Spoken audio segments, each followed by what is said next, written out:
I'm not here to tell anybody what they should do with their money. If you make your money, you do what you want with it. But I'm just convinced that the satisfaction one can achieve from helping people is a level of satisfaction that you can't get otherwise.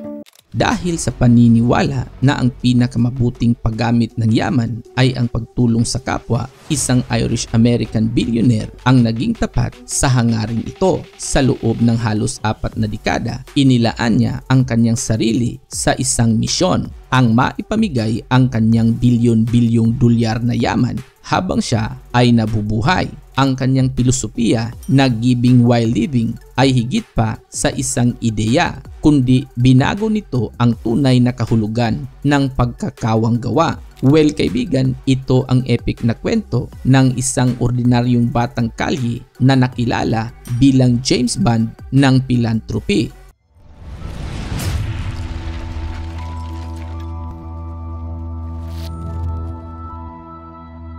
Ipinanganak si Charles Francis Penny o Chuck Penny kung tawagin noong April 23, 1931 sa Elizabeth, New Jersey. Nagmula sa isang working class Irish-American na pamilya at lumaki sa panahon ng The Great Depression. Bata pa lang sanay na si Chuck na kumayod. Nagbebenta siya ng mga Christmas cards at naglilinis ng niebe para kumita. Matapos maglingkod bilang radio operator sa US Air Force sa panahon ng Korean War, nakapag-aral siya sa Cornell University sa tulong ng GI Bill, kung saan nagsimula ang kanyang talento sa negosyo at tinawag na The Sandwich Man dahil sa nagbenta ito ng mga sandwiches sa kanyang mga kaklase.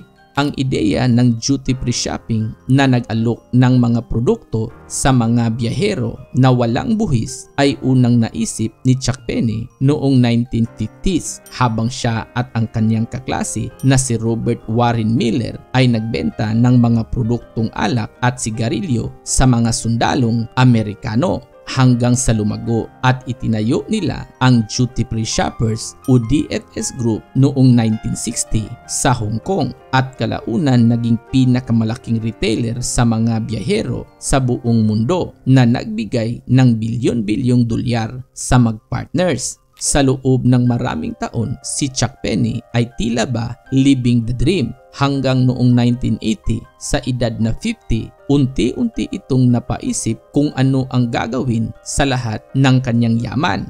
Inspirado ng kanyang ina at sa sikat na wealth essay ni Andrew Carnegie, itinatag niya ang The Atlantic Philanthropies noong 1982 na ang tanging layunin sa foundation na ito ang ipamahagi ang kanyang yaman sa mabuting layunin at proyekto sa buong mundo.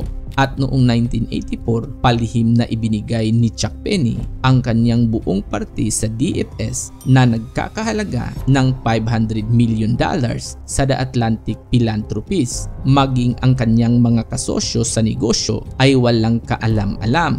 Bagamat tahimik sa publiko tungkol sa kanyang gawa sa The Atlantic, aktibong gumanap ng papel si Chuck Penny sa pamimigay ng kanyang yaman. Nagpunta ito sa mga lugar na kanilang pinupondohan, gayon din ang paghahanap ng mga maaaring mabigyan ng tulong. At sa loob ng 15 years, palihim na nag-donate si Chuck Penny sa mga philanthropic campaign sa ilalim ng The Atlantic Philanthropies. Hanggang sa isang hidwaan sa negosyo ang tuluyan ng nagbunyag ng kanyang lihim noong 1997. Dahil dito, opisyal na itinaguyod ni Chuck Penny ang kanyang filosofiya na giving while living at sinabi na wala akong maisip na mas tamang paggamit ng yaman kundi ang magbigay habang nabubuhay at personal na ilaan ang sarili sa mga makabuluhang pagsisikap upang mapabuti ang kalagayan ng sangkatauhan. Dahil sa hindi mo naman ito maaaring dalhin sa kabilang buhay,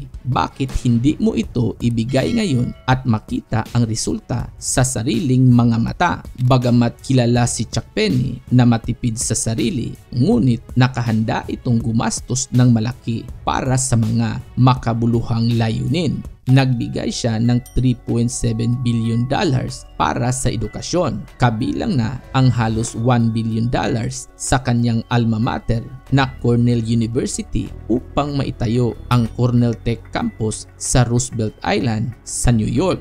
$1 billion para sa Ireland upang mapabuti ang edukasyon at punduhan ang mga universidad at proyekto para sa kapayapaan. Nagbigay siya ng $700 million para sa kalusugan upang punduhan ang mga public health initiatives sa Vietnam, AIDS treatment sa South Africa hanggang sa mga medical research sa buong mundo. Nagbigay din siya ng $870 million para sa human rights at social change, kabilang na ang pondo laban sa death penalty at suportahan ang Obamacare.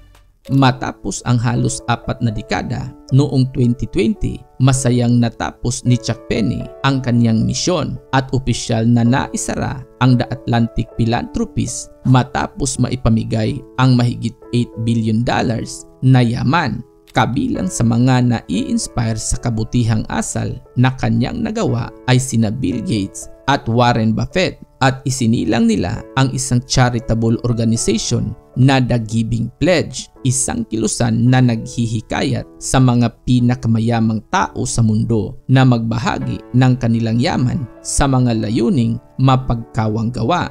Pumanaw si Chuck Penny noong October 9, 2023 sa edad na 92. Ngunit ang kanyang pamana ay walang hanggan. Ang kanyang kwento ay isang paalala na ang tunay na halaga ng yaman ay hindi nasusukat sa dami ng naipon, kundi sa kabutihang maiiwan nito para sa susunod na henerasyon. Ito ang The Epic Unlimited, kung saan ang bawat kwento ay may mas malalim na katotohanan. Kaya, peace out!